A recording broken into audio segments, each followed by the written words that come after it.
Episode 1241। वह वास्तव में जो चाहे कर सकता था। यह सच था कि लू बाओ हुआंग फेंग को जानता था। आखिरकार भले ही हुआंग फेंग के साथ उसके संबंध अच्छे नहीं थे, लेकिन वे दोनों लंबे समय से साथ थे, इसलिए उनके लिए एक दूसरे को जानना कोई अजीब बात नहीं थी।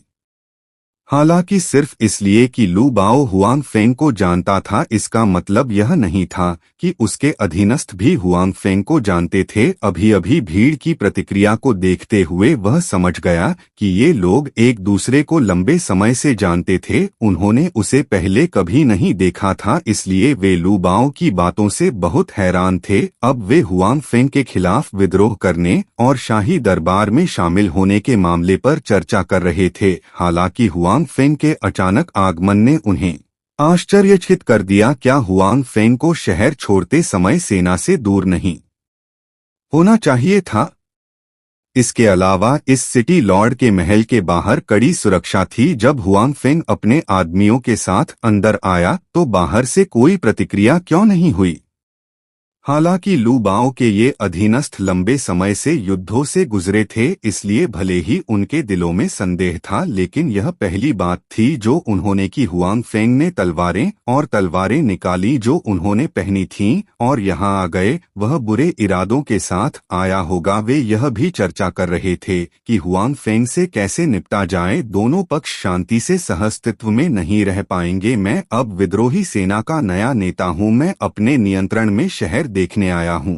मुझे नहीं लगता कि मुझे आपकी अनुमति की आवश्यकता है। हुआंग फेंग धीरे धीरे लू बाओ की ओर बढ़ा और बोला। लू बाओ के पास जाकर हुआंग फेंग ऐसे बैठ गया जैसे आसपास कोई और न हो। उसके बाद उसने शराब का बर्तन उठाया और एक घूंट शराब पी ली। फिर उसने बिना किसी विनम्रता के खाना पीना शुरू कर दिया। यात्रा के लिए यह यात्रा वास्तव में थका देने वाली थी। मैंने ठीक से खाया भी नहीं, मैंने ठीक से पी भी नहीं। लू बाओ, तुम सच में लोगों को प्रताड़ित करना जानते हो। हुआंग फेंग, तुम क्या करना चाहते हो?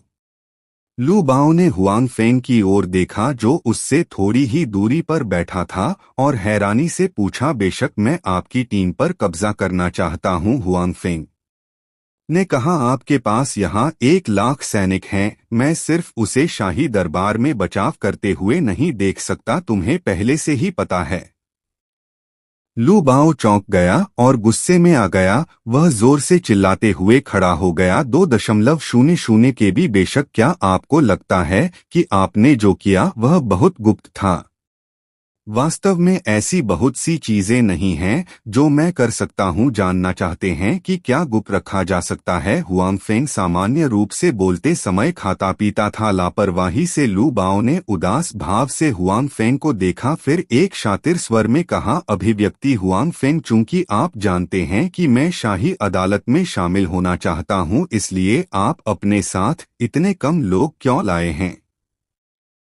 आपकी सेना अभी भी रास्ते में है। यह सही है, वे रास्ते में हैं, हुआंग फेंग ने कहा, लेकिन ऐसा लगता है कि उन्हें इसकी जरूरत नहीं है। समस्या का समाधान करने के लिए यहाँ आए। तुम बहुत आश्वस्त हो। लू बाओ ने अपने गुर्गों की ओर देखा, फिर उन लोगों की ओर जिन्हें हुआंग फेंग अपने साथ लाया था, जो थके हुए लग रहे थे। वह धीरे से मुस्कुराया, तुम मुझे सिर्फ इन कुछ लोगों के साथ नहीं रोकना चाहते हैं न क्या मैं नहीं कर सकता?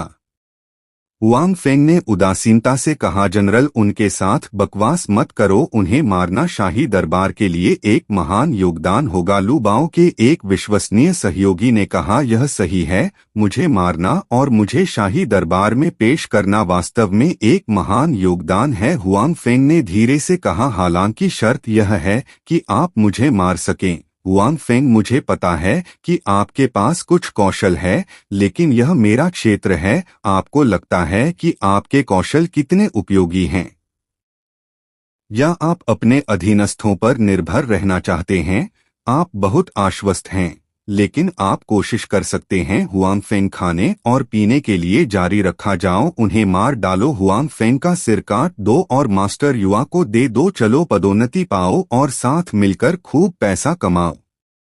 लू बाओ ने देखा कि हुआंग फेंग कितना शांत था और उसके दिल में थोड़ी घबराहट और संदेह था। हालांकि जब उसने देखा कि हुआंग फेंग के पास सिर्फ कुछ लोग थे तो उसे यकीन हो गया कि हुआंग फेंग सिर्फ रहस्यमय होने का नाटक कर रहा था। इसलिए उसने अपने दांत पीस लिए और अपने अधीनस्थों को आदेश दिया। लू बाओ के अधीनस्थों ने बहुत पहले ही अपने हथियार तैयार कर लिए थे। वे केवल लू बाओ के शब्दों का इंतजार कर रहे थे और अब उन्होंने उसके आदेश सुने। सभी ने हुआंग फेंग के साथ लाए गए लोगों को घेर लिया, जबकि लू बाओ ने खुद जितनी जल्दी हो सके हुआंग फेंग का साथ छोड़ दिया। वह जानता था कि हुआंग फेंग कितना शक्तिशाली था और इसीलिए वह जानता था कि वह हुआंग फेंग का मुकाबला नहीं कर सकता। उसके आदमियों द्वारा हुआंग फेंग द्वारा लाए गए सभी लोगों को मार डालने के बाद वे एक साथ हुआंग फेंग पर हमला करेंगे, चाहे हुआंग फेंग कितना भी शक्तिशाली क्यों न हो। इससे उसे कोई मदद नहीं मिलेगी। हुआंग फेंग, तुम बहुत घमंडी हो। क्या तुम्हें लगता है कि तुम जो चाहो कर सकते हो सिर्फ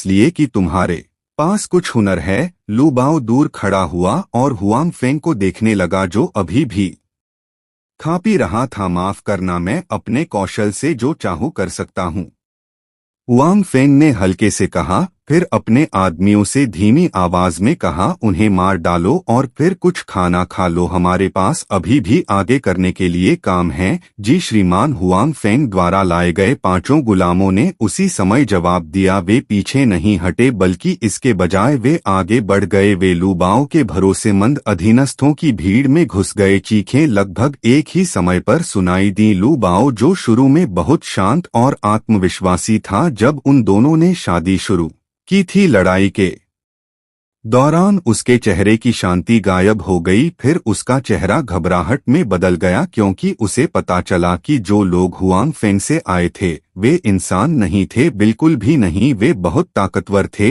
उनके लोग जो बहुत सारी लड़ाइयों से गुजरे थे, वे अपने आदमियों के सामने एक राउंड भी नहीं टिक सके और एक के बाद एक मारे गए। इस हॉल में खून की गंध बढ़ती जा रही थी, जबकि दूसरी पार्टी के लोग, उनमें से कोई भी मारा नहीं गया। वास्तव में उसने एक भी घायल व्यक्ति को नहीं देखा। यह असंभव है, यह असंभव है। वे इतने शक्तिशाली कैसे हो सकते हैं?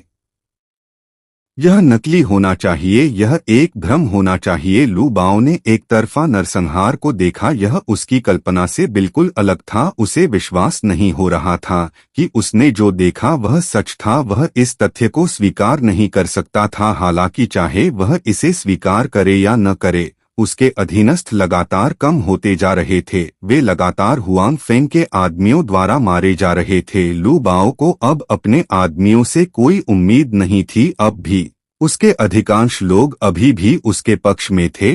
उसे अभी भी कोई उम्मीद नहीं लग रही थी। वह अब इस जगह को छोड़ना चाहता था। इस खतरनाक जगह को छोड़ो। भगवान लू, आप कहाँ जा रहे हैं?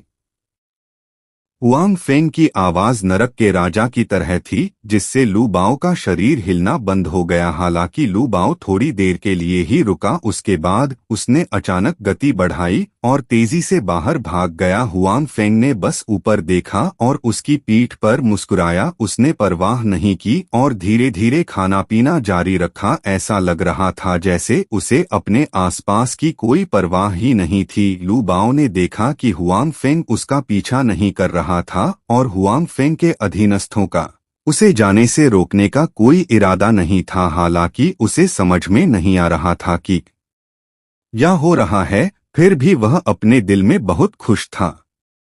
जब तक वह इस जगह से बच सकता है वह सुरक्षित रहेगा। जब समय आएगा मैं इस जगह पर हमला करने के लिए शाही दरबार के लोगों के साथ सेना में शामिल हो जाऊंगा। हुआंग फेंग को मारने के बाद वह इस जगह पर फिर से कब्जा कर लेगा।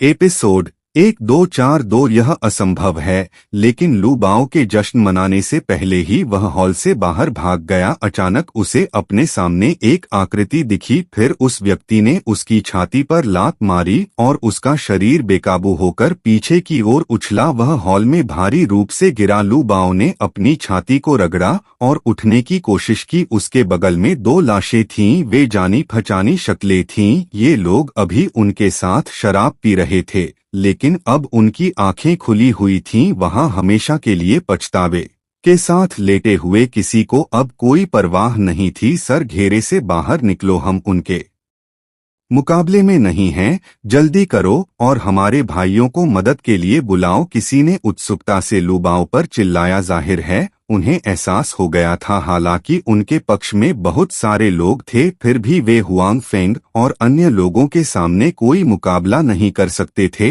अपने विश्वासपात्र की बातें सुनकर लुबाओ कड़वी मुस्कान के साथ मुस्कुराया। उसने हॉल के प्रवेश द्वार की ओर देखा, यह खाली था, वहां कुछ भी नहीं था, लेकिन लुबाओ जानता था वहां लोग पहरा दे रहे थे और हुआंग फेंग के आदमी वहां पहरा दे रहे थे। एक बार जब कोई इस जगह से भागने की कोशिश करता तो वह व्यक्ति प्रकट हो जाता। हुआंग फेंग उन सभी को मारने जा रहा था। वह नहीं चाहता था कि उनमें से कोई भी इस जगह को छोड़कर जाए।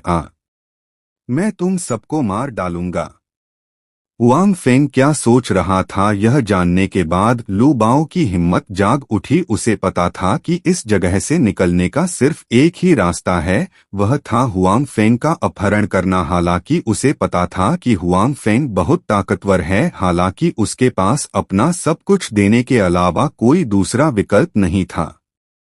लुबाओ ने अपने हाथ में 1 मीटर लंबा ब्लेड लहराया और हुआंग फेंग पर झपटा। उसका चेहरा क्रूरता से भरा हुआ था, मानो वह अगले ही पल हुआंग फेंग को काट डालेगा। हालांकि हुआंग फेंग अभी भी शांति से खा पी रहा था। रास्ते में उसे न तो ठीक से आराम मिला और न ही खाने को कुछ मिला। स्टोरेज रिंग का उपयोग यहाँ नहीं किया जा सकता था, इसलिए वह अपने साथ ज्यादा खाना नहीं ला सका। अब उसे बहुत भूख लगी थी। जब लुबाओ हुआंग फेंग के पास पहुंचा तो हुआंग फेंग ने उसकी तरफ देखने के लिए अपना सिर भी नहीं उठाया। इससे लुबाओ अपने दिल में बहुत खुश हुआ। उसे लगा कि हुआंग फेंग अपने अच्छे कौशल पर भरोसा कर रहा था। वह थोड़ा लापरवाह था, लेकिन हुआंग फेंग मजबूत था और वह बुरा भी नहीं था। अब जब वह यहाँ था तो हुआंग फेंग ने अभी तक कोई कदम नहीं उठाया था। वह हुआंग फेंग निश्चित रूप से मर चुका था। हालांकि यह विचार जल्दी ही चला गया। लुबाओ ने अपने हाथ में तलवार उठाई। जैसे ही उसने हुआंग फेंग पर वार करने ही वाला था, हुआंग फेंग ने अपना चिकना दाहिना हाथ बढ़ाया। वह लुबाओ के शरीर पर बिजली की गति से थप्पड़ मारे। लुबाओ का शरीर वह एक बार फिर उड़ गया, टूटी डोरी वाली पतंग की तरह। इस बार वह और भी ज्यादा गंभीर रूप से घायल हो गया था। वह लेट गया, जमीन पर गिरकर वह खांसता रहा और उसके मुंह से काफी खून भी निकला। असंभव, वह इतना शक्तिशाली कैसे हो सकता है? यह असंभव है, लुबाओ ने आंखें खोलकर जमीन पर लेटते हुए कहा। हालांकि वह जानता था कि हुआंग फेंग बहुत शक्तिशाली है, भले ही वह उससे ज्यादा शक्तिशाली हो, फिर भी उसकी शक्ति की एक सीमा थी। वह अचानक इतना शक्तिशाली कैसे हो गया? उसने बस लापरवाही से हमला किया। उसने खुद को गंभीर रूप से घायल कर लिया था। ऐसा इसलिए था क्योंकि वह बहुत बेकार था, या ऐसा इसलिए था क्योंकि हुआंग फेंग बहुत शक्तिशाली था? हॉल में चीखें धीरे धीरे कम हो गईं। लुबाओ के सभी अधीनस्थ मारे गए। ऐसा नहीं था कि किसी ने भागने के बारे में नहीं सोचा था। हालांकि जिस स्थिति का उन्होंने सामना किया था वह लू बैक के समान ही थी। मुख्य हॉल से भागने का कोई रास्ता नहीं था। उन्होंने बाहर के गार्डों को तोड़ दिया। गिनसिल अचानक हुआंग फेंग जो आगे चल रहा था ने अपने हाथ में एक हल्की तीखी मुर्गी की हड्डी फेंकी और लुबाओ के माथे पर सटीक वार किया। उसके बाद बिना धीमे हुए वह सीधे लुबाओ के पूरे सिर में घुस गई। लुबाओ अभी भी सोच रहा था कि वह हुआंग फेंग से इतनी दूर क्यों था, जबकि हुआंग फेंग ने अचानक उसकी जान ले ली। हुआंग फेंग और उसके साथ आए लोगों के अलावा लुबाओ के सभी आदमी मर चुके थे। हुआंग फेंग ने गुलामों की ओर देखा और कहा, बैठ जाओ और खाओ, पूरे रास्ते में तुम्हारे लिए यह कठिन रहा है। हालांकि ये गुलाम बहुत मजबूत थे, फिर भी उन्हें खाने की जरूरत थी। हुआंग फेंग और उसके आदमियों ने यात्रा करने के लिए कभी भी अच्छा खाना नहीं खाया था, इसलिए वे सभी अब भूखे थे। वे बैठ गए। उन्होंने खाना पीना शुरू कर दिया। जहां तक घटनास्थल पर लाशों की बात है, उन्होंने ऐसा अभिनय किया जैसे उन्होंने इसे देखा ही न हो। इससे उनकी भूख पर कोई असर नहीं पड़ा। खाने के बाद चुपके से कुछ जनरलों को मेरे पास ले आओ, मुझे उनसे कुछ बात करनी है। हुआंग फेंग ने दासों से कहा। हुआंग फेंग का यहाँ आने का उद्देश्य लू बाओ को मारना नहीं था। अगर यह सिर्फ इतना ही मामला होता तो वह इसे पूरी तरह से अपने दासों को सौंप सकता था। उसे विश्वास था कि यह बहुत अच्छी तरह से किया जा सकता है। हुआंग फेंग यहाँ व्यक्तिगत रूप से सैनिकों का नियंत्रण अपने हाथ में लेने आया था और साथ ही आने वाले निर्णायक युद्ध की तैयारी के लिए बाहर की सेना को भारी झटका देने आया था। इसलिए लू बाओ को मारने के बाद यहाँ आने का उसका लक्ष्य अभी शुरू ही हुआ था। 36.5 किलोबाइट दासों ने भरपेट खाने पीने के बाद हुआंग फेंग के आदेशों का पालन किया और उन लोगों को लाने गए जिन्हें हुआंग फेंग देखना चाहता था। हालांकि लू बाओ तियानहाओ शहर की सेना का कमांडर था, लेकिन उसके अधीन कुछ अन्य जनरल भी थे। वे कुछ सैनिकों को नियंत्रित भी करते थे और उनमें से सभी लू बाओ के पक्ष में नहीं थे। उन्होंने पहले भी ऐसा कहा था। विद्रोही सेना में कई पहाड़ थे और हुआंग फेंग द्वारा सेना को पुनर्गठित करने के बाद यह और भी बेहतर था। हुआंग फेंग के पास अपने सामने सैनिकों को पुनर्गठित करने का समय नहीं था, इसलिए स्वाभाविक रूप से वह अभी भी पहले जैसा ही था। जिन लोगों के लू बाओ के साथ अच्छे संबंध नहीं थे, उनमें से कुछ ऐसे थे जो हुआंग फेंग का समर्थन करते थे और कुछ ऐसे थे जो तटस्थ थे। इन लोगों के लिए लड़ा जा सकता था। हुआंग फेंग लू बाओ के शहर के स्वामी के महल में बैठा था, अपने दासों का इंतजार कर रहा था जो उसे एक एक करके लाएंगे। इन लोगों को रात में लू बाओ की हरकतों के बारे में पता नहीं था, इसलिए उनमें से कुछ पहले ही आराम कर चुके थे। उन्हें हुआंग फेंग ने भेजा था। उन्हें बिस्तर से पकड़ा गया। जब ये लोग पकड़े गए तो उनके चेहरे पर संदेह था। उनमें से कुछ ने विरोध भी किया, लेकिन वे स्पष्ट रूप से हुआंग फेंग और अन्य लोगों के सामने कोई मुकाबला नहीं कर सकते थे। जब इन लोगों ने हुआंग फेंग को यहाँ देखा तो वे सभी हैरान रह गए। उनमें से कई हुआंग फेंग को जानते थे, इसलिए हुआंग फेंग को देखने के बाद उन्होंने संघर्ष करना बंद कर दिया। इसके बजाय उनके चेहरे खुशी से भर गए। सभी, मुझे आप सभी को इस तरह से यहाँ बुलाने के लिए वास्तव में खेद है। हालांकि मेरे पास कोई और विकल्प नहीं है। शहर में शाही दरबार के जासूस हैं, इसलिए मेरे लिए सावधान रहना बेहतर है। यह देखकर कि सभी आ गए हैं, हुआंग फेंग ने उन्हें कारण समझाया। वह नहीं चाहता था कि वे बहुत ज्यादा सोचें। चीफ हुआंग, यहाँ क्या हो रहा है? आप यहाँ क्यों हैं?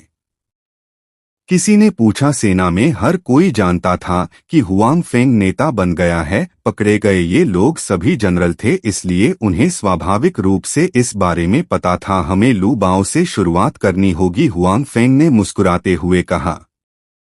एपिसोड 1, 2, 4, 3 वह वही चाल चलेगा लू बाओ? उसे क्या हुआ? किसी ने पूछा। प्रचारित सामग्री? वह मर गया, हुआंग फेंग ने सहजता से कहा। मृत? क्यों? किसी ने पूछा।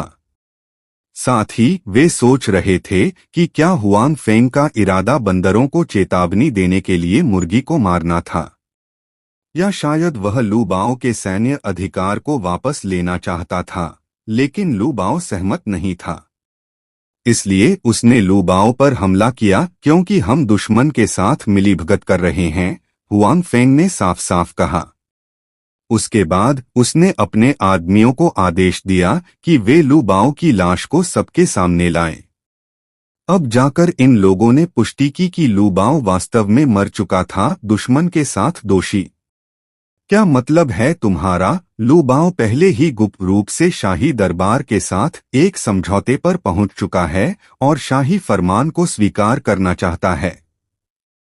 विद्रोही सेना के नए नेता के रूप में मैं स्पष्ट रूप से ऐसा कुछ होते हुए नहीं देखना चाहता, हुआंग फेंग ने कहा। क्या वह वास्तव में शाही फरमान को स्वीकार करना चाहता था?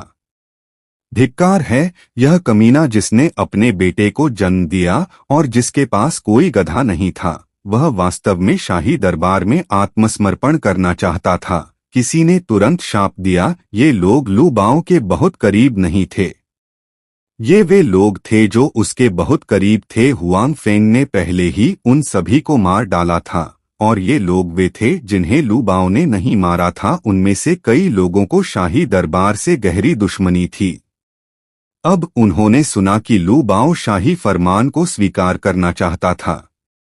बेशक वे सभी क्रोधित थे। नेता, क्या यह सच है? अभी भी कुछ लोग थे जो इस पर विश्वास नहीं करते थे। आखिरकार लू बाओ ने नेतृत्व किया था, उन्हें शाही दरबार की सेना के साथ लंबे समय तक लड़ना पड़ा। उन्होंने आत्मसमर्पण क्यों किया? ऐसा वहां कोई संकेत भी नहीं थे। बेशक यह सच है, हुआंग फेंग ने कहा। उसने शाही दरबार के साथ एक समझौता किया है कि वे आज आधी रात को दक्षिणी द्वार खोल देंगे। हम उनके आगमन का स्वागत करेंगे। शाही दरबार की सेना, भले ही आपत्तियां हों, सेना के दबाव में हम कुछ नहीं कर सकते। कोई भी उसे रोक नहीं पाएगा। कोई आश्चर्य नहीं कि किसी ने कहा कि उन्हें लू बाओ से मेरे साथ समन्वय करने का आदेश मिला था, मूल रूप से दक्षिण द्वार पर। आज मेरे लोग गश्त के प्रभारी हैं, लेकिन अंत में दोपहर में हमें छोड़ने का आदेश मिला। लू बाओ का विश्वासपात्र चला गया है। इस समय किसी ने अचानक कहा। दूसरों ने सुना कि यह व्यक्ति क्या कह रहा था। उनके दिल में उन्होंने भी वही माना जो हुआंग फेंग ने पहले कहा था, यह सही है। मैं केवल इस खबर को रोकने के लिए यहां आया था। हुआंग फेंग ने कहा, अब मुझे आपकी मदद चाहिए नेताजी। अगर आपके पास कोई आदेश है तो कह दीजिए। मुझे आप ही यहां लेकर आए हैं। जब आप अचानक चले गए तो मैं बहुत देर तक उदास रहा। किसी ने हुआंग फेंग से कहा, ठीक है नेताजी, अब आप हमारे नेता हैं। आप जो कहेंगे हम वही करेंगे। किसी ने कहा, शुरू में हुआंग फेंग का समर्थन करने वाले वे लोग थे जिनके साथ उनके अच्छे संबंध थे या जो उनके प्रशंसक थे। बाद में जो तटस्थ थे, उन्होंने उनका समर्थन करना शुरू कर दिया। ठीक है, हुआंग फेंग इन लोगों के व्यवहार से बहुत संतुष्ट था। इस मामले में क्या शाही दरबार के लोग अंदर नहीं आना चाहते? हम वही चाल चलेंगे और उन्हें अंदर आने देंगे। फिर हम शहर में घात लगाएंगे। हम अंदर आई शाही सेना पर भारी प्रहार करेंगे और उन्हें नष्ट कर देंगे। हाँ, हम उन्हें नष्ट कर देंगे। हुआंग फेंग की बातें सुनकर सभी की आंखें चमक उठीं। उनके लिए यह घटना, वे लंबे समय से शाही दरबार की सेना के साथ गतिरोध में थे।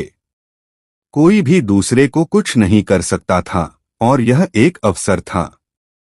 चूंकि उन्हें पहले से ही शाही दरबार के अवसर के बारे में पता था, जब तक वे तैयार थे, वे निश्चित रूप से दूसरे पक्ष को भारी झटका दे सकते थे। अगर किसी को कोई आपत्ति नहीं है तो चलो वापस चलते हैं और व्यवस्था करते हैं। याद रखें, इस मामले को गुप्त रूप से चलाया जाना चाहिए। हम शाही दरबार के जासूसों को पता नहीं चलने दे सकते। इसके अलावा जिशी से पहले शहर के द्वार खोलने की अनुमति नहीं है। किसी भी जानकारी के रिसाव को रोकने के लिए किसी को भी छोड़ दें, हुआंग फेंग ने याद दिलाया। हाँ, सभी ने उत्तर दिया। उसके बाद वे सभी विदा हुए और वापस तैयारी करने चले गए। उनमें से प्रत्येक के पास अपनी कमान के तहत एक टीम थी।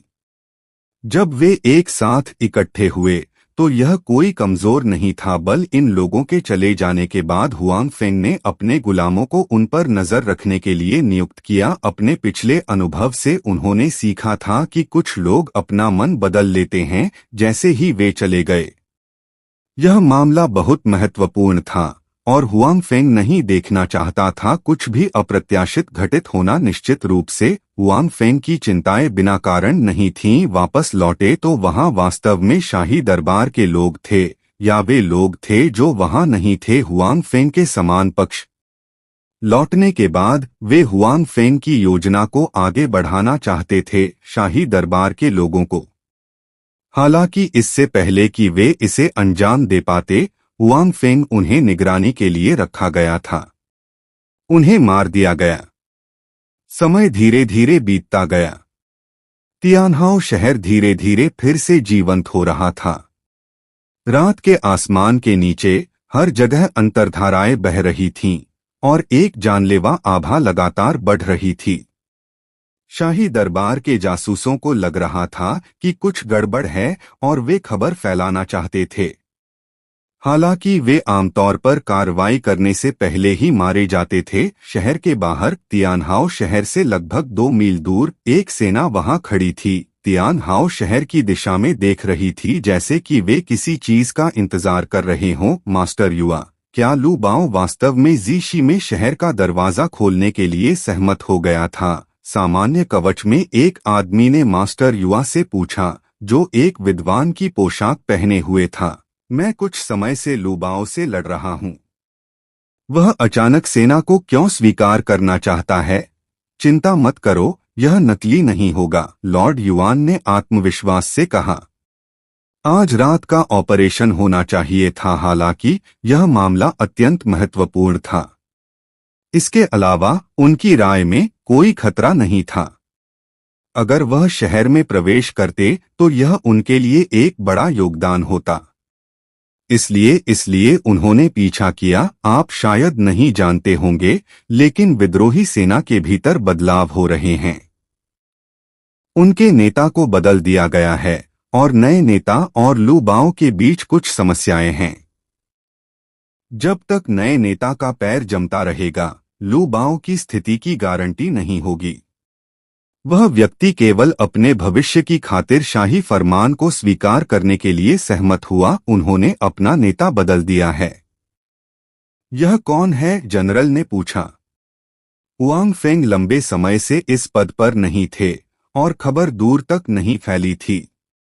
अगर जासूस की रिपोर्ट नहीं होती तो लॉर्ड युआन को पता नहीं चलता यह हुआंग फेंग है। आपको उसका नाम सुनना चाहिए था, मास्टर युआ ने कहा। वह हुआंग फेंग के बारे में जानता था और यह जनरल भी हुआंग फेंग के बारे में जानता था।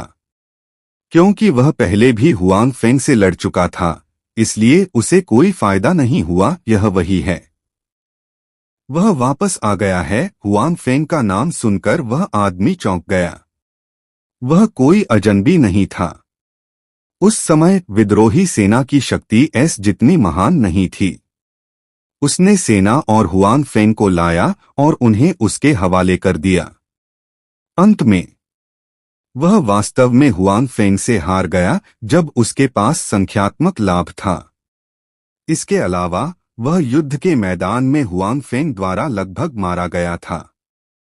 एपिसोड 1244 आग। इसलिए वह हुआंग फेंग से कुछ हद तक डर गया था। हुआंग फेंग और भी बेकाबू हो गया था। उसने लगातार लड़ाइयां जीती थीं और शाही दरबार ने कई प्रसिद्ध जनरलों को भेजा था। अंत में कोई भी उसका फायदा नहीं उठा पाया। हुआंग फेंग के पास न केवल उत्कृष्ट नेतृत्व कौशल था, बल्कि वह बहुत बहादुर भी था। आमतौर पर हुआंग फेंग आमने सामने की लड़ाई में अपने जनरलों को तुरंत मार सकता था। इसलिए जब कुछ लोगों ने हुआंग फेंग का नाम सुना तो वे लड़ाई शुरू होने से पहले ही रुक गए। यह सही है, वह अभी कुछ समय पहले ही वापस आया था और अंत में उसने सु पेज को मार डाला।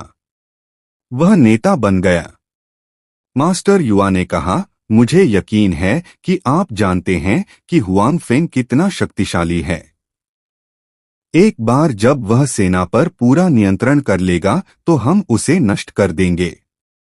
मास्टर युआ ने कहा। जनरल ने गंभीर भाव से सिर हिलाया। बेशक वह जानता था कि हुआंग फेंग कितना शक्तिशाली था, इसलिए वह मास्टर युआ की बातों से सहमत था। विद्रोही सेना पर पूरा नियंत्रण पाने से पहले उन्हें हुआंग फेंग को कमजोर करना था। इसलिए जनरल ने अपना सिर उठाया और तियानहाओ शहर की ओर देखा। किसी कारण से वह अपने दिल में बहुत अधिक चिंतित महसूस कर रहा था। ऐसा लग रहा था जैसे किसी जंगली जानवर ने अपना मुंह खोल दिया हो और उसके वहां जाने का इंतजार कर रहा हो। ठीक है, अब लगभग समय हो गया है। चलो चलें। मास्टर युआ ने आसमान की ओर देखा और कहा। हम्मक जनरल ने जल्दी से अपने विचार वापस ले लिए और अपने अधीनस्थों को तियानहाओ शहर की ओर ले गया। क्योंकि यह एक गुप्त हमला था और किसी ने दरवाजा खोला था, वे हमला करने की स्थिति में नहीं थे। इसके बजाय वे चुपचाप आगे बढ़ गए और बहुत अधिक शोर नहीं मचा सके। किसी भी अप्रत्याशित स्थिति से बचने के लिए जब मास्टर युवा और जनरल शहर की दीवार से बहुत दूर नहीं पहुंचे तो उन्होंने शहर की दीवार को देखा। वहां इतनी शांति थी कि वहां एक भी व्यक्ति पहरा नहीं दे रहा था। वहां एक भी व्यक्ति क्यों नहीं है? क्या कोई चाल है? उस जनरल ने अपने दिल में कुछ चिंता के साथ कहा, मुझे ऐसा नहीं लगता।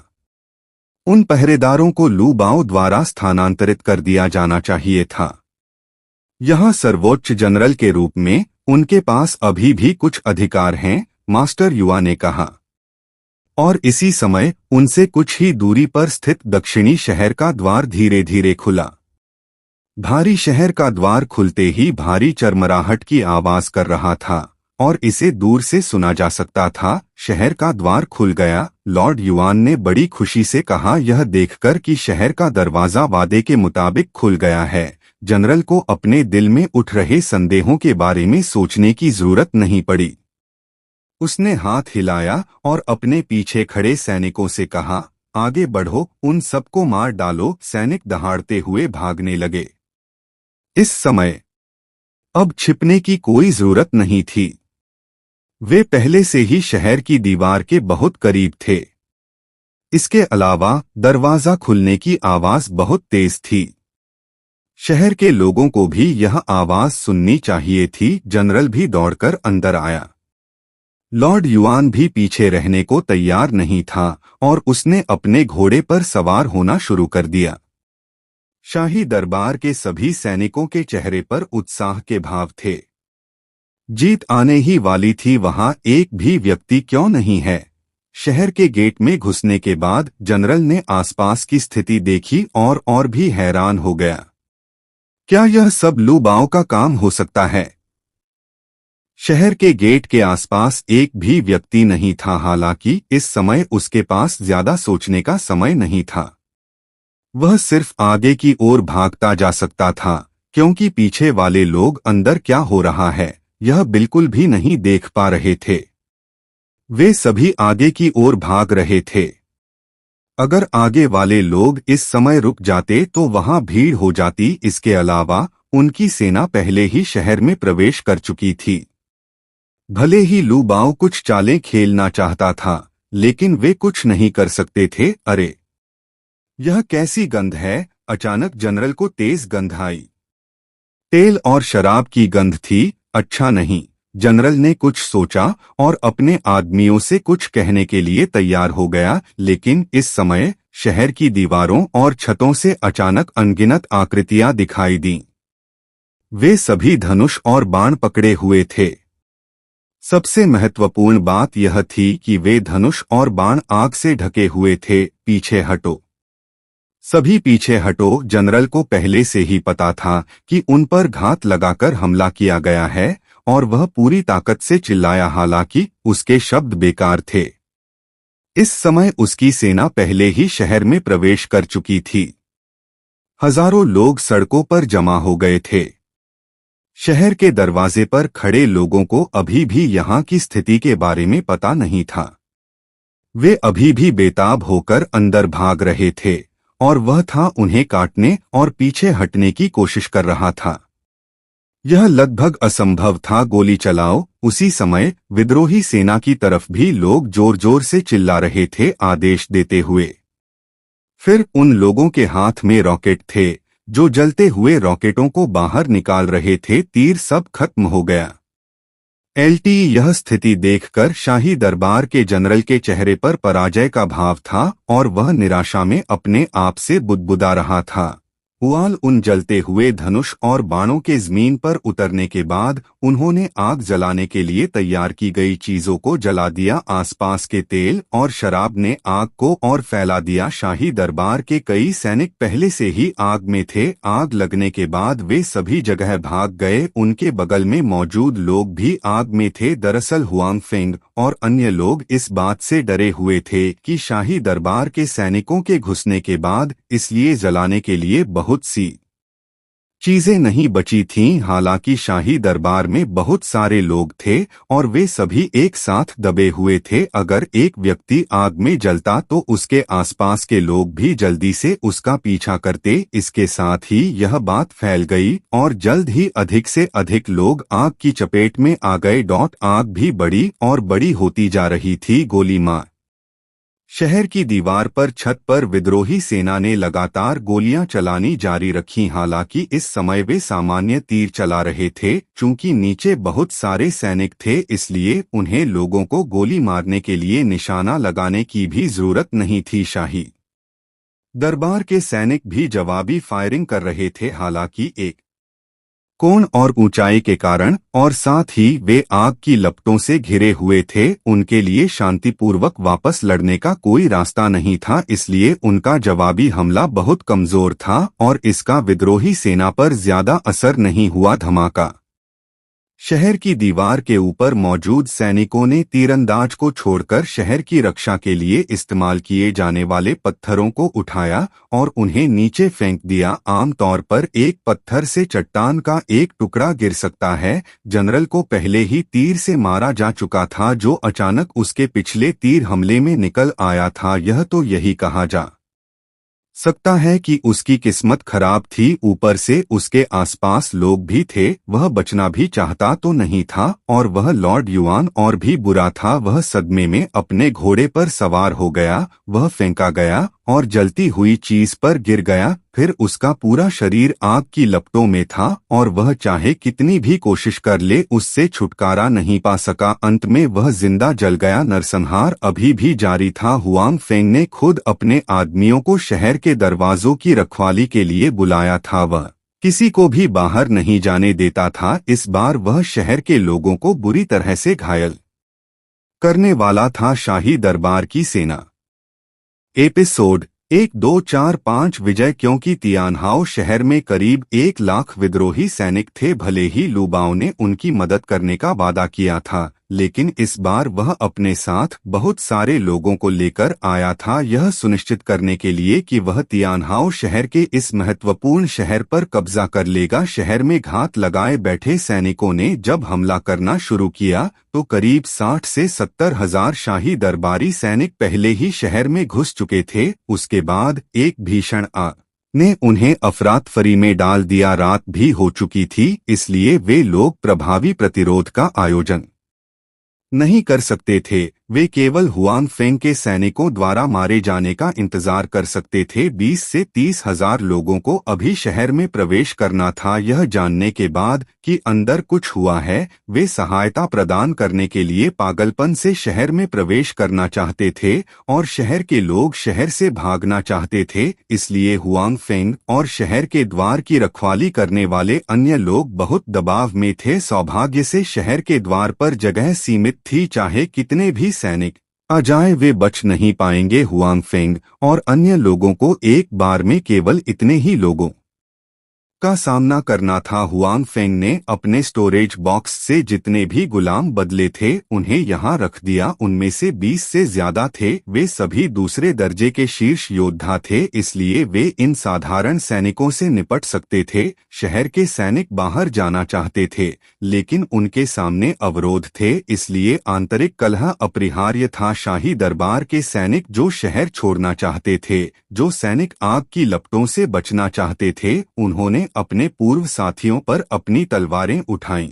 उनकी नजर में उनके सामने खड़े सभी लोग वे सभी दुश्मन थे जिन्होंने उन्हें भागने से रोका था। शहर में स्थिति और भी अराजक हो गई। हालांकि हुआंग फेंग की सेना इसके लिए बहुत पहले से तैयार थी। इसके अलावा उनके पास भौगोलिक लाभ था इसलिए जब शाही सेना के उन्मत्त जवाबी हमले का सामना करना पड़ा तो वह घबराया हुआ नहीं दिखाई दिया। बेशक यह इसलिए भी था क्योंकि ये सैनिक युद्ध के मैदान में जाने का पहला दिन नहीं थे। यह पहला दिन था जब उन्होंने शाही दरबार की सेना के साथ लड़ाई की थी और वे पहले से ही एक दूसरे से परिचित थे।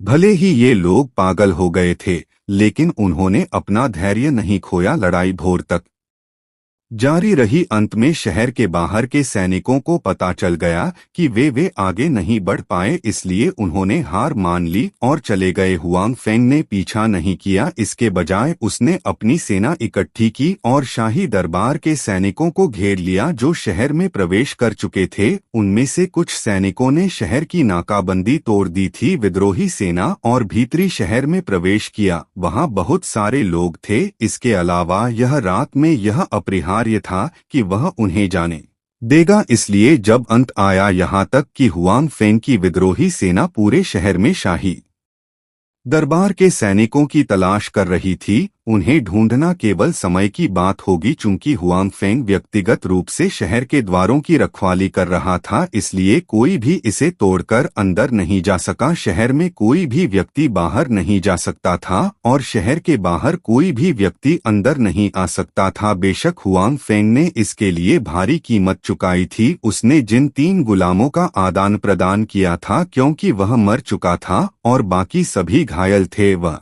कोई अपवाद नहीं था। 3 गुलाम मर चुके थे।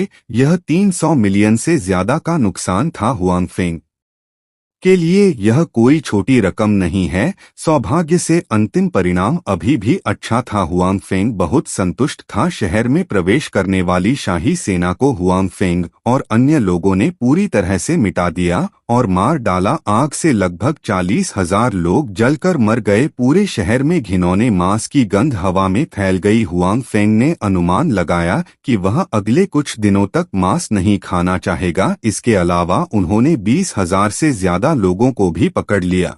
अंत में कुछ हजार लोग शहर में भाग गए और छिप गए। उन्हें ढूंढने में बस कुछ ही समय लगा और उन्होंने सिर्फ 3,000 से कम लोगों को खोया। फिर भी कई हजार लोग घायल हुए। यह कहा जा सकता है कि यह कीमत पहले से ही बहुत छोटी थी। इस लड़ाई को पूरी जीत एक महान जीत कहा जा सकता है। यह महान जीत मुख्य रूप से इसलिए हुई क्योंकि मास्टर युआ और लू बाओ के बारे में जानकारी पर्याप्त सटीक नहीं थी। वे केवल इतना जानते थे कि हुआंग फेंग की मुख्य सेना अभी भी रास्ते में थी, लेकिन उन्हें नहीं पता था हुआंग फेंग पहले ही मुख्य सेना को छोड़ चुका था और अकेले आगे बढ़ रहा था। इसके अलावा उन सभी को हुआंग फेंग की ताकत का अच्छा अनुमान नहीं था। उन्होंने कभी नहीं सोचा था कि हुआंग फेंग इतनी जल्दी शहर में विद्रोही सेना की ताकत को मजबूत करने में सक्षम होगा। उन्होंने हुआंग फेंग के प्रभाव को कम करके आंका था, साथ ही उन्होंने हुआंग फेंग की व्यक्तिगत ताकत को भी कम करके आंका था। अगर यह इस तथ्य के लिए नहीं था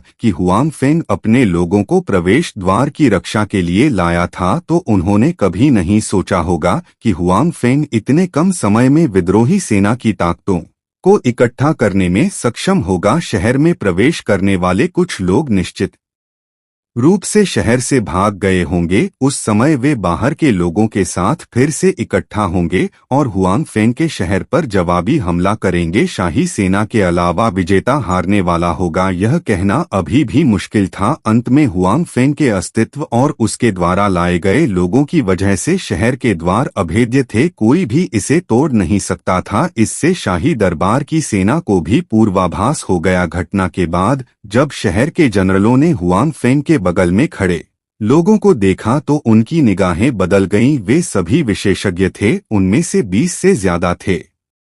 वे वास्तव में दसियों हजार लोगों के जवाबी हमले का सामना कर सकते थे, भले ही यह भौगोलिक स्थिति के कारण था। हालांकि वे अपने लोगों को मिटा नहीं पाए। क्षमताएं और खूबियां हुआंग फेंग ने शेष दासों को बढ़ावा देने और उन्हें प्रवेश करने का अवसर भी लिया। विद्रोही सेना का नेतृत्व पिछली लड़ाई के कारण, इसलिए उनके लिए पदोन्नति में कोई बाधा नहीं थी। आखिरकार उन्हें ताकत और शक्ति की जरूरत थी। अगर वे उन्हें श्रेय चाहिए था, कोई भी आपत्ति नहीं उठा सकता था। इसके अलावा हुआंग फेंग ने अभी एक बड़ी जीत हासिल की थी, जिससे उसे एक स्थिर स्थान मिला था। पद और प्रतिष्ठा में वृद्धि हुई। कौन हुआंग फेंग के प्रस्ताव का विरोध करने की हिम्मत करेगा? इस पल हुआंग फेंग ने युद्ध के बाद सफाई के काम में बिल्कुल भी ढील नहीं बरती। वह जानता था कि युद्ध के बाद प्राचीन युद्ध में अनुचित तरीके से निपटने के कारण प्लेग होना असामान्य नहीं था लाशें। इसलिए हुआंग फेंग ने अपने आदमियों को इकट्ठा होने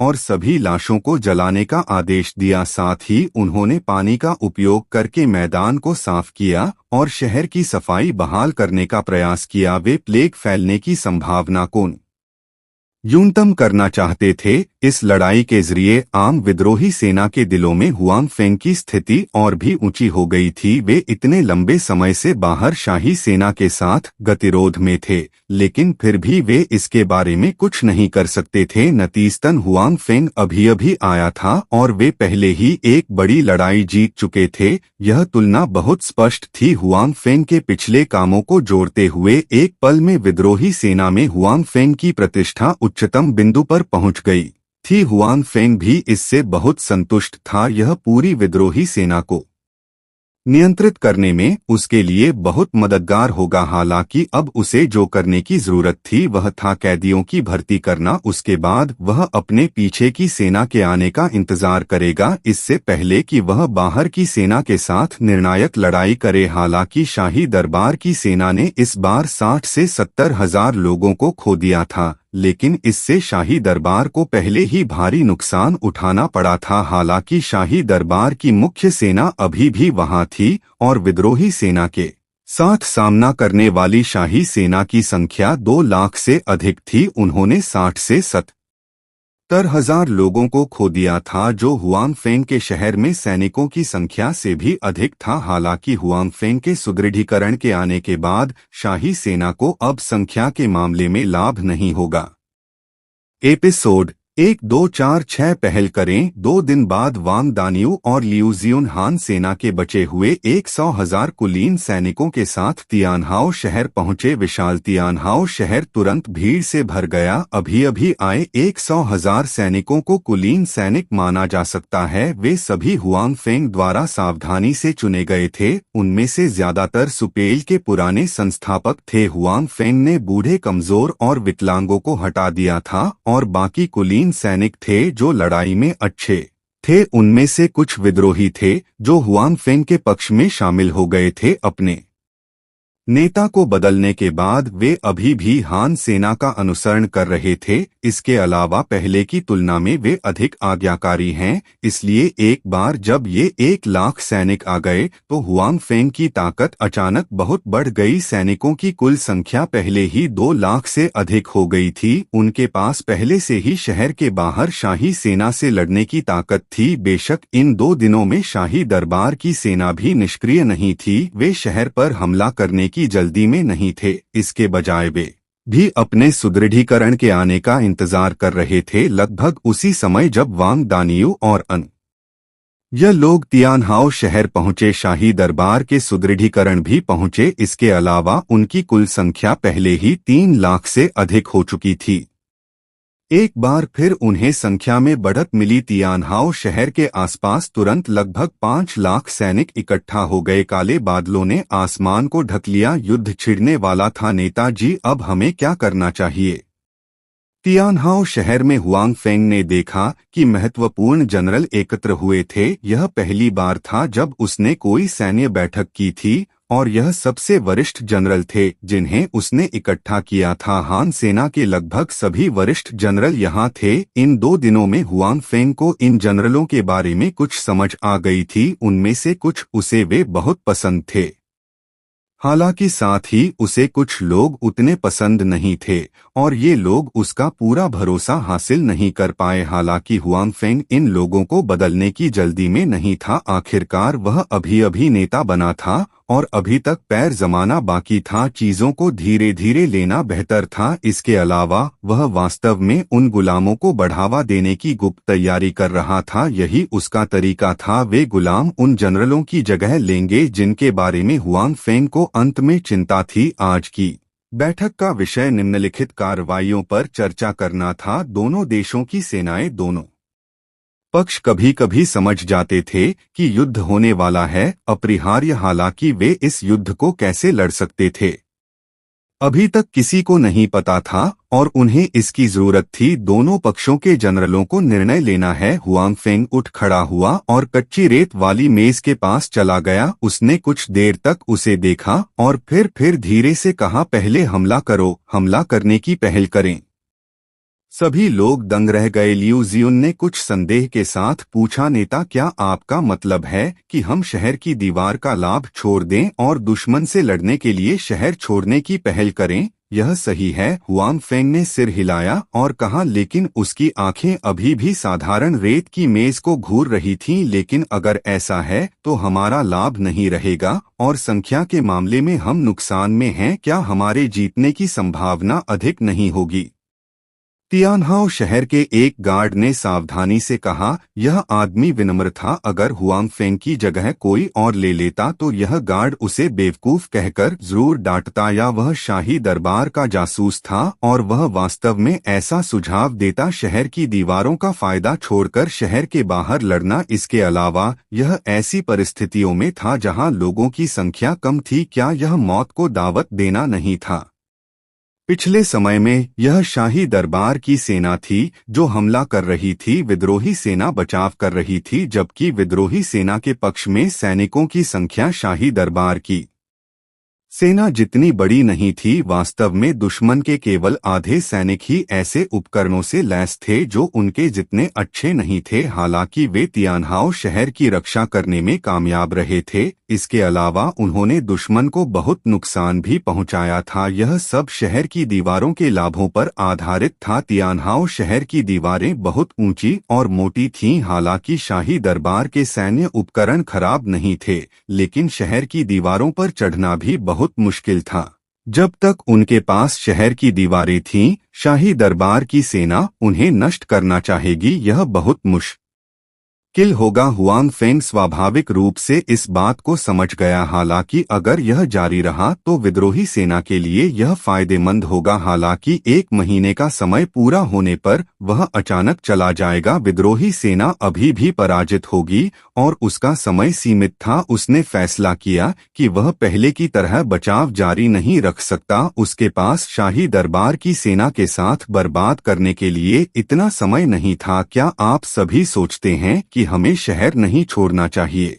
हुआंग फेंग ने आसपास के जनरलों को देखा और कहा। जब उन जनरलों ने हुआंग फेंग की प्रश्नवाचक दृष्टि देखी तो वे झिझके, लेकिन अंत में उन्होंने सहमति में सिर हिलाया। आखिरकार जब तक कोई मूर्ख नहीं है तब तक वह जान ही जाएगा। उनका इस समय सबसे बड़ा फायदा यह शहर की दीवार थी। संख्या और उपकरणों के मामले में वे नुकसान में थे। लड़ाकू ताकत के मामले में उन्हें हुआंग द्वारा पुनर्गठित किया गया था। फेंग उन सभी को कुछ न कुछ लाभ हो सकता था, लेकिन यह लाभ स्पष्ट नहीं था। यदि आप सभी ऐसा सोचते हैं तो विपरीत पक्ष का जनरल भी ऐसा ही सोचेगा। हुआंग फेंग ने कहा, वे निश्चित रूप से सोचेंगे कि हम इस शहर की रक्षा केवल मरते दम तक करेंगे। अगर हम अचानक हमला होने पर क्या आपको लगता है कि वे तैयार होंगे? 0.80 के भी। लेकिन भले ही हम उन्हें बिना तैयारी के पकड़ लें, लेकिन आखिरकार उनके पास हमसे ज्यादा लोग हैं। एक बार जब हम अपने पैरों पर खड़े हो जाएंगे, मुझे नहीं लगता कि हम उन्हें हरा पाएंगे। गार्ड ने कहा। हुआंग फेंग को उसके बारे में कुछ आभास था। इस आदमी का नाम लिंगहाल था और जनरलों में एक प्रतिभाशाली व्यक्ति माना जा सकता है। पहले यह आदमी बहुत उसका समर्थन किया। इस प्रकार हुआंग फेंग को उसके बारे में बहुत अच्छी धारणा थी, तो फिर उन्हें ठीक होने न दें। हुआंग फेंग ने कहा, आप केवल इतना जानते हैं कि हमारे पास शहर की दीवार का लाभ है, लेकिन आप यह भूल गए हैं कि हमारे पास एक लाभ है, एक ऐसा लाभ जिसके बारे में दुश्मन को पता नहीं है। क्या? किसी ने पूछा। दूसरी ओर लिंगहाई को कुछ सूझा और उसकी आंखें चमक उठीं और उसने कहा, नेता, आपका मतलब उन लोगों से है?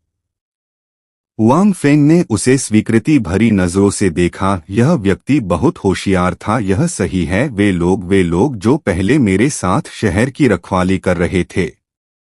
हुआंग फेंग की बातें सुनकर पिछली रात की लड़ाई का अनुभव करने वाले लोगों की आंखें चमक उठीं। वे लोग जो हुआंग फेंग के साथ शहर की रखवाली कर रहे थे बहुत ताकतवर थे, लेकिन उनकी संख्या थोड़ी कम थी। आप सभी उन लोगों की ताकत जानते हैं, वे बहुत मजबूत थे। हालांकि उनमें से बहुत से नहीं थे, लेकिन कुछ परिस्थितियों में वे अप्रत्याशित परिणाम प्राप्त कर सकते हैं। हुआंग फेंग ने कहा, वे युद्ध के मैदान में बहुत उपयोगी नहीं हैं, हालांकि वे छिपकर हमला करने और हत्या करने में अच्छे हैं। आप क्या सोचते हैं? अगर मैं इन लोगों को शाही सेना के सभी उच्च श्रेणी के जनरलों को मारने के लिए लाऊं तो यह उनकी कमान प्रणाली को पूरी तरह से पंगु बना देगा। शाही सेना की कमान के बिना वे अपनी कितनी ताकत दिखा सकते हैं? एपिसोड 1247 कल शहर पर हमला।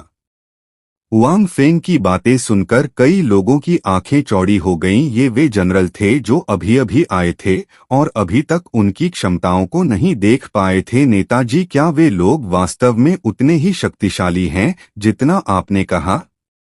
मुझे इस पर विश्वास नहीं होता, वांग दानियों ने स्पष्ट रूप से कहा। जनरल वांग, नेता ने जो कहा वह अतिशयोक्ति नहीं थी। उन लोगों की योग्यताएं मैंने अपनी आंखों से देखी हैं। इसे इस तरह से कहें, मैं उनमें से 10 के बराबर भी नहीं हूं। पिछली रात की लड़ाई में भाग लेने वाले जनरलों में से एक ने कहा, बोलते समय उसकी आंखें प्रशंसा से भरी हुई थीं। अगर वे लोग वाकई उतने ही शक्तिशाली हैं जितना नेता कहते हैं तो मुझे लगता है कि नेता का विचार बुरा नहीं है। लियू जियुन ने कहा, पहले हमने हमला करने की पहल करने के बारे में भी नहीं सोचा था। फिर जैसा कि नेता ने कहा, बाहर की शाही सेनाओं ने भी निश्चित रूप से इसके बारे में नहीं सोचा होगा। अगर हम उन पर अचानक हमला करते हैं और फिर वे अपनी कमान खो देते हैं तो उन्हें हराना असंभव नहीं था। यह इस हद तक था कि इसकी संभावना बहुत अधिक है। बाकी सभी ने सिर हिलाया। वे सभी समझ गए कि युद्ध में कमांडर को खोना कितना भयानक होता है। यह कहा जा सकता है कि बिना कमान वाली सेना अगर सख्त अनुशासन रखती तो यह बेहतर होता।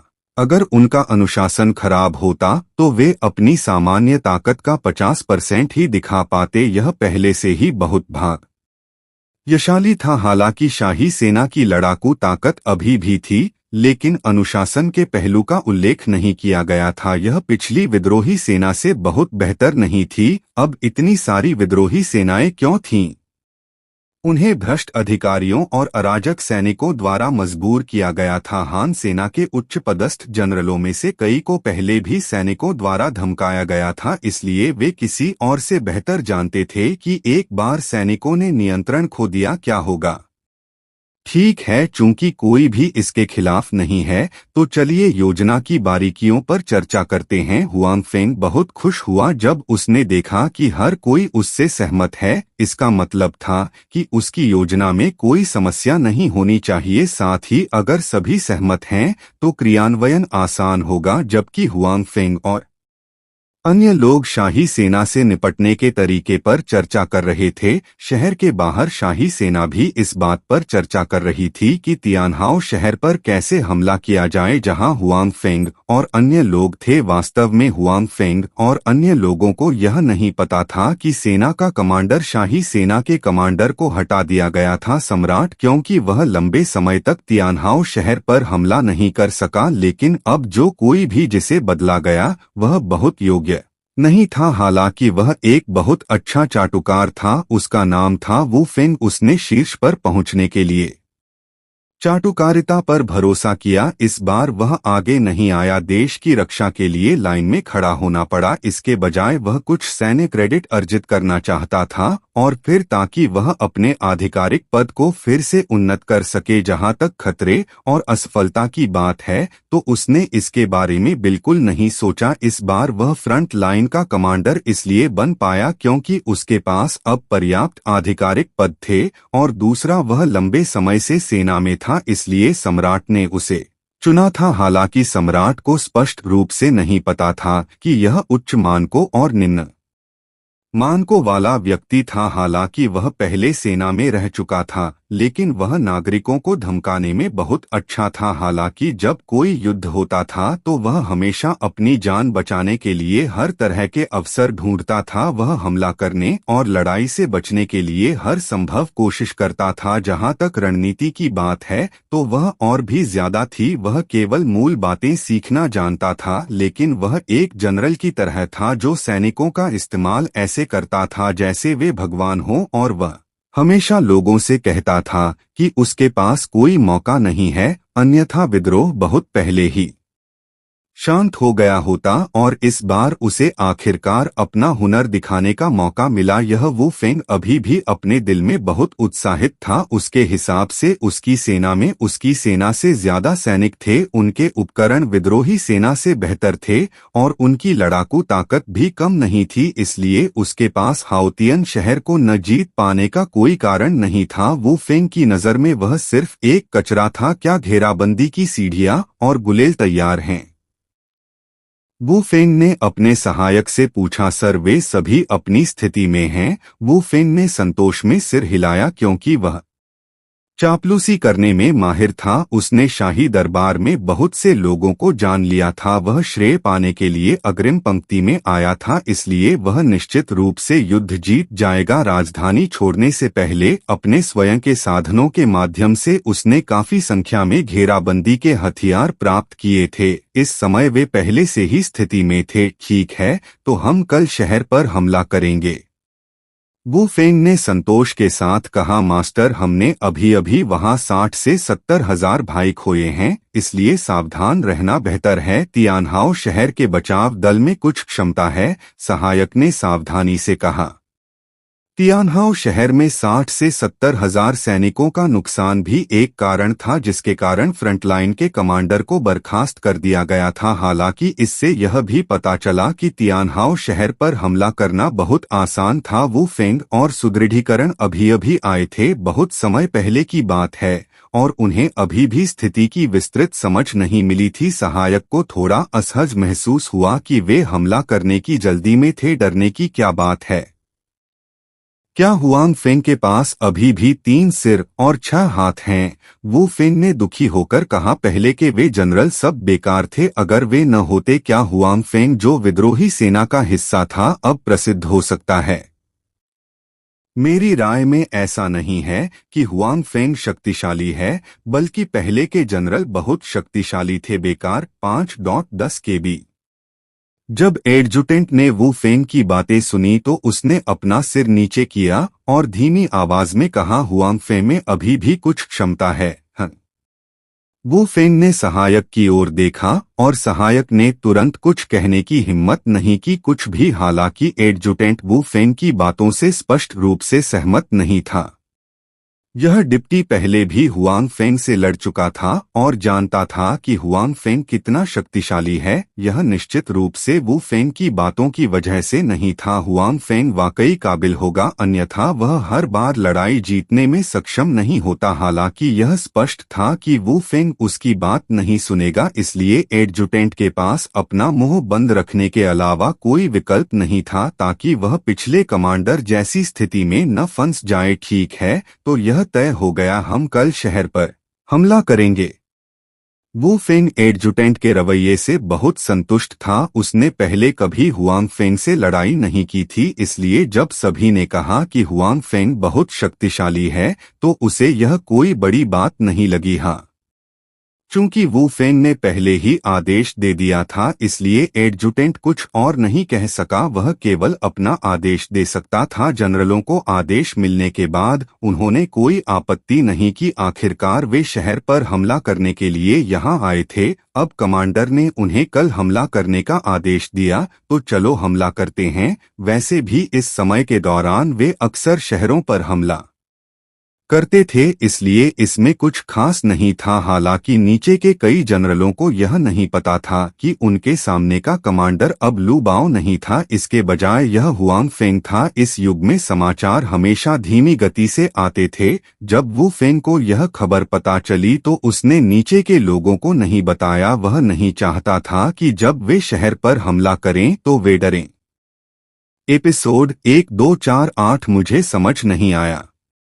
अगली सुबह जब सूरज उग ही रहा था, शहर के बाहर ढोल की आवाज सुनाई दे रही थी। उसके बाद शाही दरबार के सैनिकों की कतारें व्यवस्थित रूप से खड़ी हो गईं और धीरे धीरे तियानहाओ शहर की ओर चल पड़ी। इस समय तियानहाओ शहर की दीवार पहले से ही हान सेना से भरी हुई थी। हुआंग फेंग सहित कई सेनापति भी मौजूद थे। शहर की दीवार पर खड़े होकर उन्होंने गंभीर भाव से शहर के बाहर शाही सेना को देखा। हालांकि हान सेना बहुत घबराई नहीं। इस दौरान शाही दरबार की सेना ने एक से ज्यादा बार घेराबंदी की थी, इसलिए वे पहले से ही इस तरह के दृश्य से बहुत परिचित थे। कोई भी पक्ष दूसरे को कुछ नहीं कर सकता था। ऐसा लगता है कि बाहर खड़ा जनरल हमसे भी ज्यादा अधीर है। हुआंग फेंग ने शहर की दीवार के करीब आ रही शाही सेना के काले समूह को देखा और मुस्कुराते हुए कहा, जब लोगों की संख्या कम थी तो कोई यह नहीं सोच सकता था कि बाहर 1 लाख से ज्यादा सैनिक बड़े करीने से कतार में खड़े हैं। वह काला जनसमूह वास्तव में एक मनोवैज्ञानिक आघात था। पिछली व्यवस्था के अनुसार सभी को उस क्षेत्र की ओर जाना चाहिए जिसकी वे रक्षा कर रहे हैं। याद रखें, आज उन्हें पीछे हटाना ही काफी है। उन्हें शहर के द्वार से बाहर मत भगाओ, समझे? हुआंग फेंग ने कहा, अतीत में जब शाही सेना पीछे हटती थी, विद्रोही सेना कभी कभी शहर के द्वार खोलकर उनका पीछा करती थी। हालांकि पीछा बहुत दूर नहीं होगा और हुआंग फेंग के पास उस दिन के लिए अन्य योजनाएं थीं। बेशक वह अपने आदमियों को उनका पीछा नहीं करने देगा। हाँ, सभी जनरलों ने उत्तर दिया। वे सभी हुआंग फेंग की व्यवस्था के बारे में जानते थे, इसलिए उन्हें हुआंग फेंग के उपदेश से कोई अजीब नहीं लगा। उसके बाद सभी लोग चारों तरफ बिखर गए। इस शहर में 4 दरवाजे थे। यहाँ सभी का इकट्ठा होना नामुमकिन था। हर जगह किसी न किसी की निगरानी होनी चाहिए। हालांकि शाही दरबार की सेना पहले से ही तैनात थी, फिर भी हुआंग फेंग को बहुत ज्यादा दबाव महसूस नहीं हुआ। घेराबंदी के दौरान बचाव पक्ष को कुछ फायदे होंगे, यही कारण था कि उन जनरलों को आश्चर्य हुआ कि हुआंग फेंग हमला करने की पहल करेगा। इसलिए हालांकि शहर के बाहर सैनिकों की संख्या हुआंग फेंग और अन्य लोगों की तुलना में अधिक थी, फिर भी अगर वे चाहते तो एक बड़े शहर को नष्ट कर 2 लाख लोगों द्वारा संरक्षित कुछ ही समय की अवधि, यह बिल्कुल ऐसा काम नहीं था जो एक दिन में किया जा सकता था। बेशक हुआंग फेंग के पास आज के लिए दूसरी योजनाएं भी थीं। उसने शाही सेना को देखा जो करीब आती जा रही थी। उसके मुंह के कोने थोड़े सिकुड़ गए। अगर उसके सामने वाला कमांडर इतना होशियार नहीं होता तो शायद इन कुछ दिनों में वह उनसे पूरी तरह निपट पाता। शुल्क हुआंग फेंग की निगाहों के सामने बाहर खड़ी शाही सेना घेराबंदी के हथियार लेकर शहर की दीवार की ओर बढ़ने लगी। आगे की ओर ढाल लिए कुछ लोग भी थे। गोली चलाओ, हुआंग फेंग की तरफ से हान सेना ने भी एक चाल चली। अपने अपने कमांडरों के आदेश के तहत उन्होंने व्यवस्थित तरीके से अपना जवाबी हमला किया। वे बाहर की स्थिति से भयभीत नहीं थे। स्वोश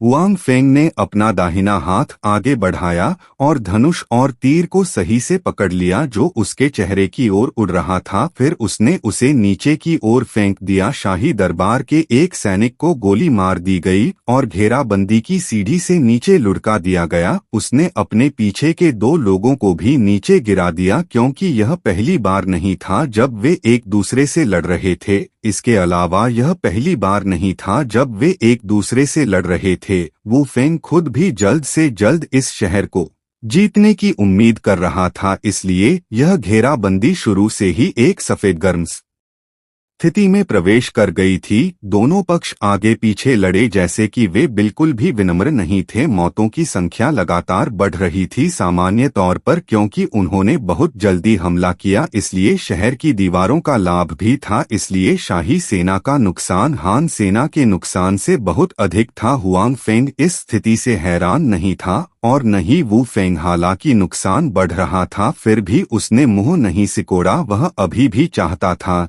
कि उसके लोग शहर पर हमला करें, चाहे इसके लिए कितना भी खर्च क्यों न करना पड़े। वे सैनिक मरेंगे तो मरेंगे।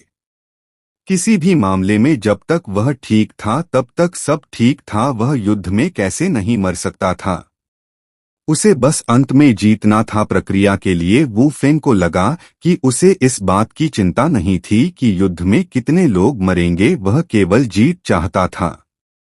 क्योंकि उसके पास अनुभव और तैयारी थी, इसलिए जब हुआंग फेंग और अन्य लोग शहर की रक्षा कर रहे थे तो बहुत अधिक घबराहट नहीं थी। लेकिन घेराबंदी के दौरान शाही दरबार की सेना ने कई बार शहर की दीवारों पर हमला किया था, लेकिन वे हान सेना द्वारा जल्दी ही पराजित हो गए थे। यद्यपि वे शहर की दीवार पर पूरी तरह से कब्जा नहीं कर पाए, लेकिन इससे शाही सेना को बाहर से काफी प्रोत्साहन मिला। खास तौर पर वू फेंग ने ऐसा लग रहा था कि उसने देखा है जीत की आशा में अपने अधीनस्थों से और भी अधिक तत्परता से हमला करने का आग्रह करते हुए पूरी घेराबंदी एक दिन तक चली। अंत में हुआंग फेंग और अन्य लोग फिर भी भागने में सफल रहे। शहर की दीवार की रक्षा करें। जब सूरज डूब गया तो शाही दरबार की सेना अनिच्छुक लग रही थी रुकना 4.60 केबी। यद्यपि वे शहर की दीवारों पर कब्जा करने में सफल नहीं हो सके, तथापि आज के परिणामों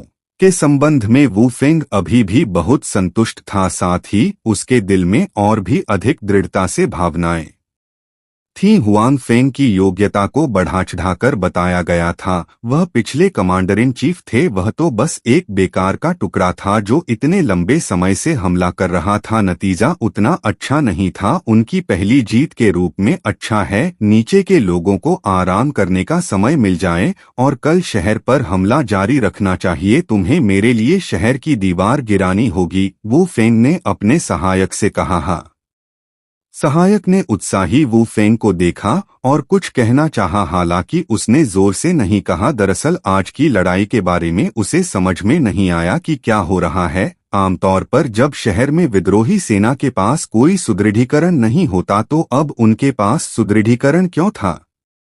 इसके बजाय उन्होंने हमला किया। भले ही वे अंत में बचाव करने में कामयाब रहे, हालांकि यह स्थिति सही नहीं लग रही थी। हालांकि वू फेंग ने पहले तो उसकी बात नहीं सुनी, इस तथ्य को जोड़ते हुए कि उसने घेराबंदी के पहले दिन एक अच्छा परिणाम हासिल किया था। उसके लिए उसकी राय सुनना और भी असंभव था। मास्टर, क्या हमें पहरेदारों की संख्या बढ़ा देनी चाहिए?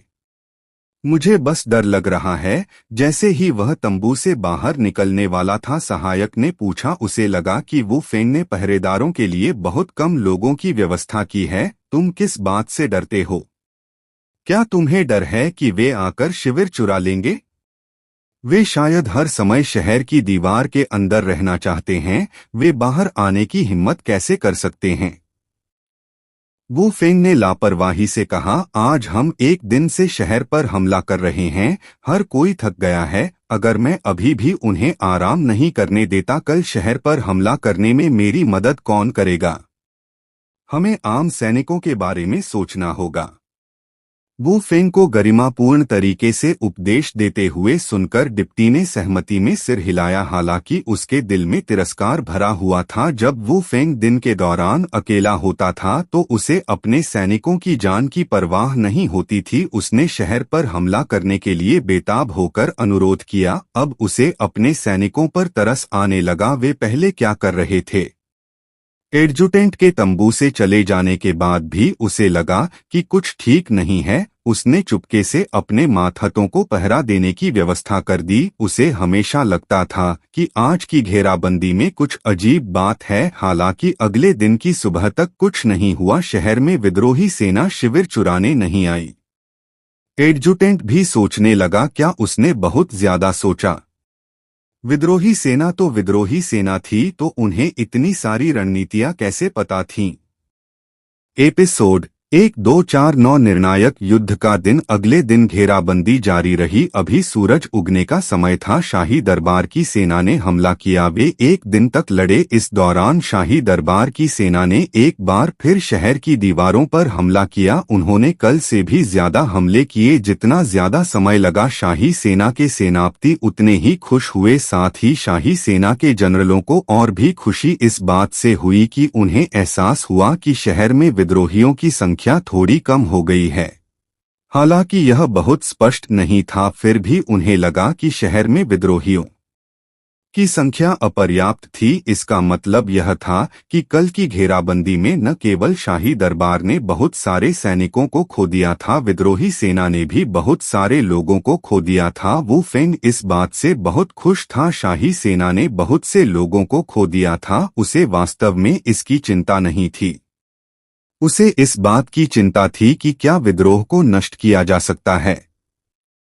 और अब ऐसा लग रहा था कि घेराबंदी में विद्रोही सेना को बहुत नुकसान हुआ है। उसके लिए यह बहुत बड़ा नुकसान था। किसान तो किसान ही होते हैं, भले ही उनके पास हथियार हो। वह अभी भी एक किसान था और उसकी लड़ाकू शक्ति की तुलना शाही दरबार की नियमित सेना से नहीं की जा सकती थी। रात में क्योंकि उन्होंने दिन भर लड़ाई लड़ी थी, इसलिए सैनिक बहुत थक गए थे और वू फेंग ने कम लोगों को पहरा देने की व्यवस्था की। एक तो यह कि उसने दिन में शहर पर हमला किया, चाहे वह जीवित रहे या मर जाए। अगर वह रात में सभी को आराम नहीं करने देता, सेना में शिकायतें और भी बढ़ जाती। यह उसकी कमान के लिए अच्छा नहीं होता। साथ ही एक और कारण यह था कि उसे नहीं लगता था कि शहर में बचाव करने वाले सैनिकों में बाहर आने की हिम्मत है। उनकी मौजूदा ताकत कमोबेश शहर की रक्षा के लिए इस्तेमाल की जाने वाली पर्याप्त थी। अगर वे बाहर आना चाहते थे तो यह मौत को आमंत्रित करने से अलग नहीं था।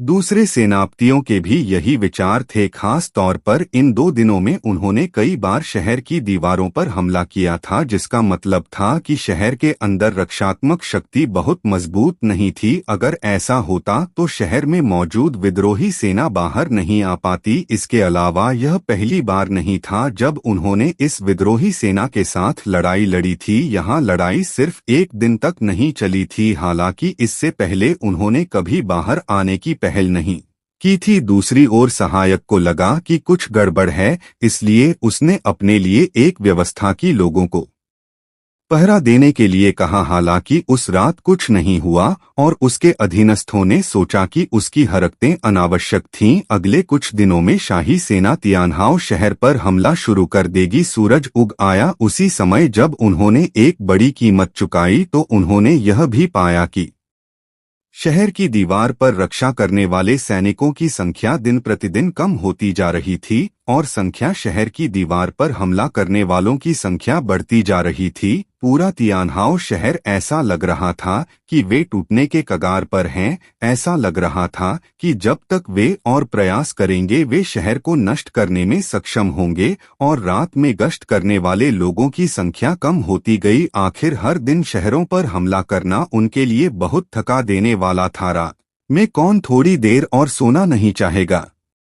यहाँ तक कि एडजुटेंट भी कुछ दिनों तक पहरा देने की व्यवस्था करने के बाद उसे भी लगा कि वह बहुत ज्यादा सोच रहा था और उसने कोई अतिरिक्त व्यवस्था नहीं की। उस रात के खाने के बाद वू फेंग ने अपने अधीनस्थों को इकट्ठा किया और कहा, सभी ने देखा होगा कि कुछ दिनों के लगातार हमलों के बाद तियानहाओ शहर की रक्षा अब पहले जैसी अच्छी नहीं है। हालांकि हमने कुछ सैनिकों को भी खो दिया है। हालांकि मैं अभी भी इस परिणाम से बहुत संतुष्ट हूँ। अन्य जनरलों के चेहरे पर जटिल भाव थे क्योंकि उन्होंने पिछले कुछ दिनों में अपने कई अधीनस्थों को खो दिया था। यह सब वू फेंग के आदेश के कारण था कि वू फेंग ने नुकसान की परवाह किए बिना शहर पर हमला करने का अनुरोध किया। यह वास्तव में एक प्रभाव होगा, लेकिन इससे भारी नुकसान भी होगा। दूसरी ओर तियानहाओ शहर ढहने के कगार पर लग रहा था। इससे सभी को खुशी और राहत महसूस हुई। आखिरकार उनके प्रयास व्यर्थ नहीं गए। वापस आने के बाद सबको आराम करने दो, कल हम इसे एक बार में करने की तैयारी करेंगे। तियानहाओ शहर को गिरा दो।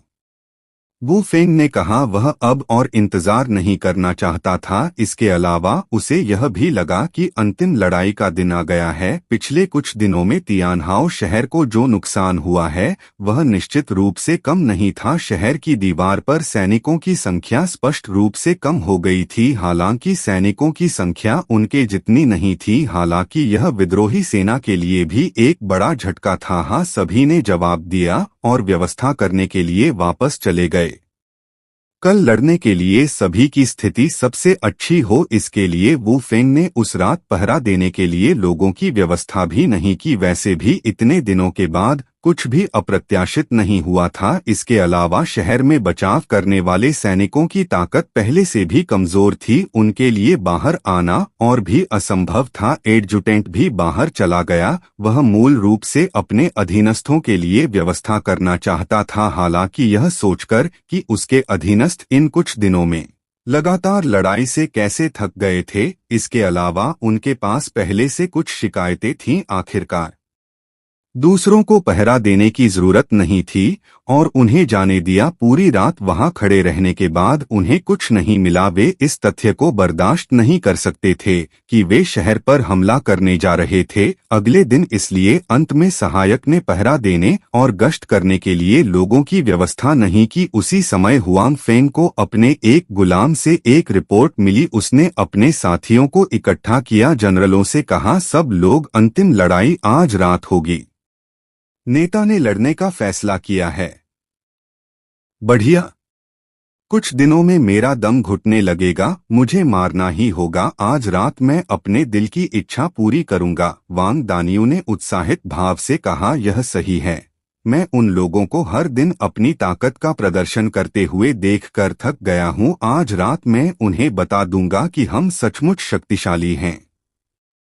एक अन्य जनरल ने कहा, दूसरों का भी यही रवैया था। इन कुछ दिनों की घेराबंदी की लड़ाई के दौरान वास्तव में हालांकि हान सेना को कुछ नुकसान हुआ था, लेकिन नुकसान बहुत ज्यादा नहीं था। शहर की दीवार पर सैनिकों की संख्या वू फेंग के विचार से बहुत कम थी। शहर की दीवार पर सैनिकों की संख्या कम होने का कारण यह था वे सभी हुआंग फेंग द्वारा जानबूझकर शहर में आराम करने के लिए छिपाए गए थे।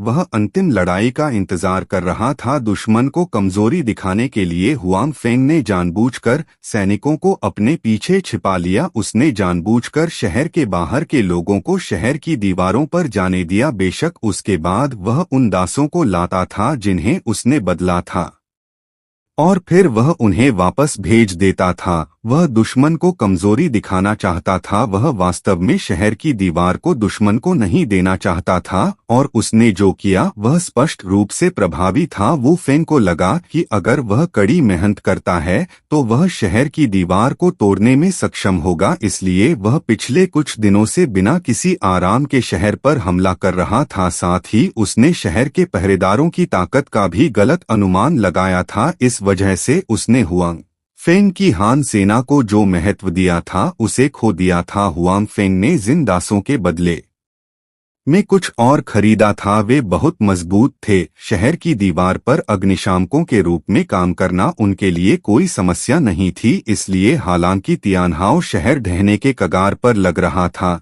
लेकिन वास्तव में यह बहुत मजबूत था। हुआंग फेंग की सारी पिछली तैयारियां आज रात की छापेमारी के लिए थीं। आज रात वह रात थी जिसका उसे इंतजार था। यह निर्णायक लड़ाई का आखिरी दिन था।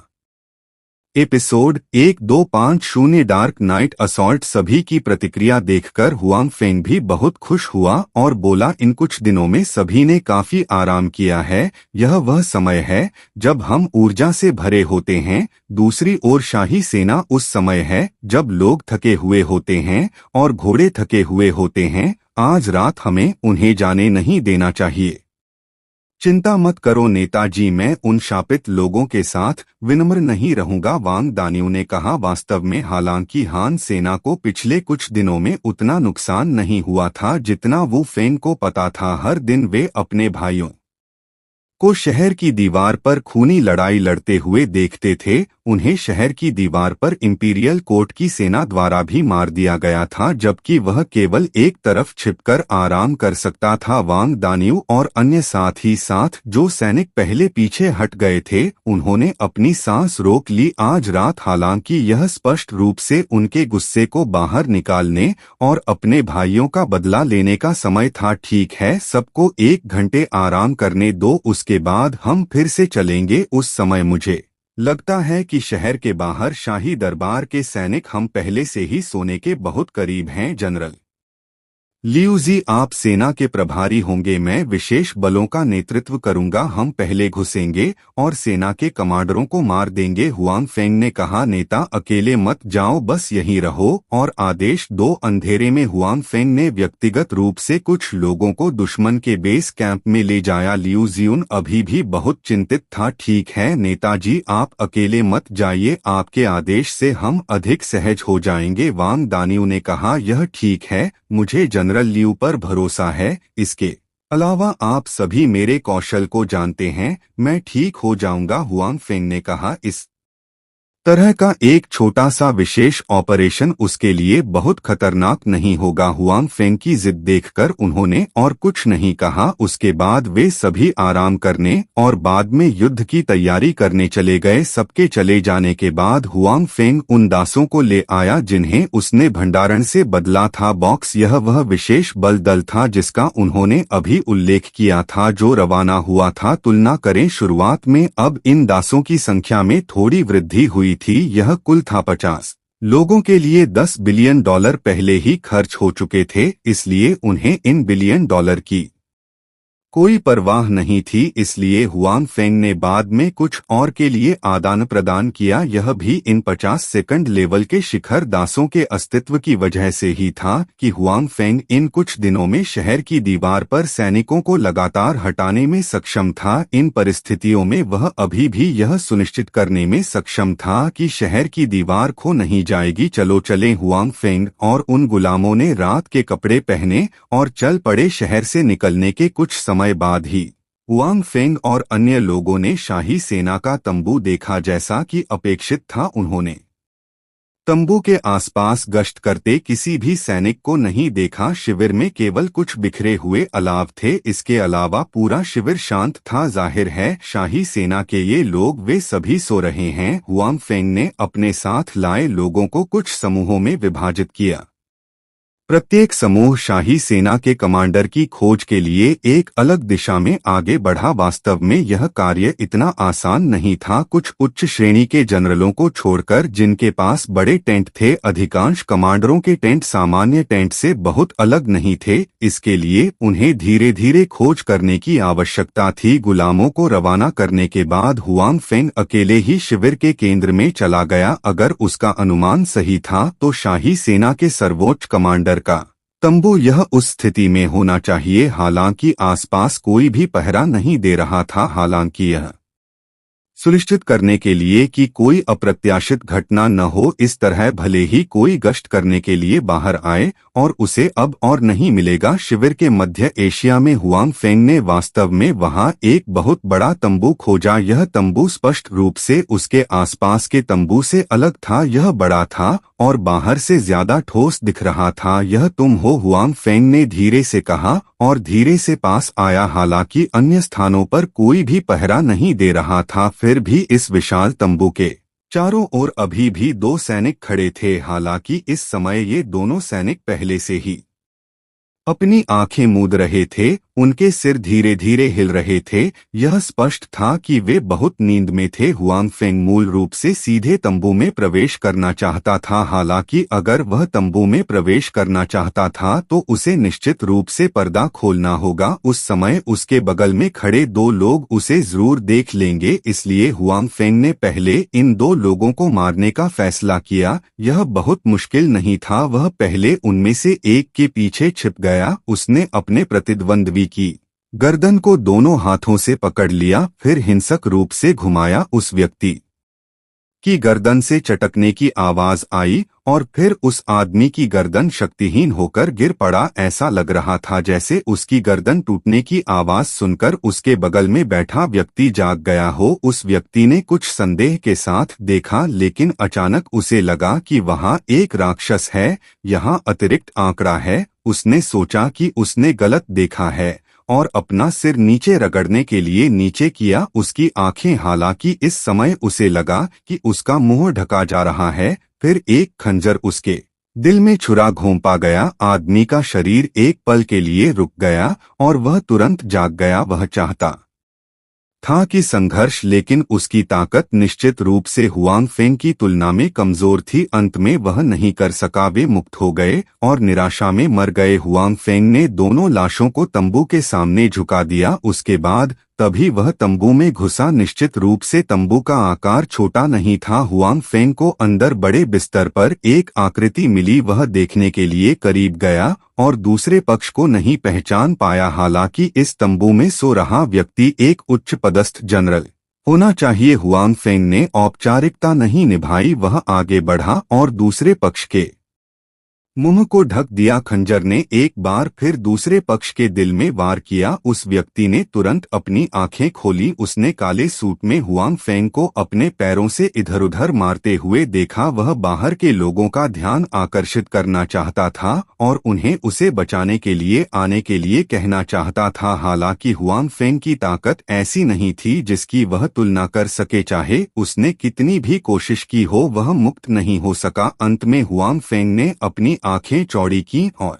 अपनी आखिरी सांस ली। तभी उसने अपने प्रतिद्वंद्वी को जाने दिया। उसका प्रतिद्वंद्वी भी मर चुका था। हुआंग फेंग को जाने की कोई जल्दी नहीं थी। इसके बजाय उसने तंबू में खोजबीन शुरू कर दी। हालांकि उसे कुछ भी उपयोगी नहीं मिला। उसने केवल दूसरे पक्ष की पहचान की पुष्टि की। दुश्मन इस सेना का सर्वोच्च कमांडर वू फेंग था। यह परिणाम हुआंग फेंग की उम्मीद से बाहर नहीं था। आखिरकार इस आदमी का तंबू केंद्र में स्थित था और यह सबसे बड़ा था। उसे यकीन था कि यह आदमी उसके निशाने पर होगा। उसके बाद हुआंग फेंग तंबू से बाहर निकल गया और शाही सेना के अन्य जनरलों की तलाश जारी रखी। वू फेंग की लाश के लिए वह पड़ी थी। शायद जब वह मरने से पहले संघर्ष कर रहा था तो यह अभिमानी जनरल अपने फैसले पर पछता रहा था। अगर उन्होंने लोगों को गश्त करने और पहरा देने की व्यवस्था की तो हुआंग फेंग और अन्य चुपचाप अंदर घुसना चाहेंगे। यह आसान नहीं था। अंत में उसने अपना खुद का मूर्खतापूर्ण निर्णय लिया। उसने अपनी मौत का कारण खुद ही बना लिया था।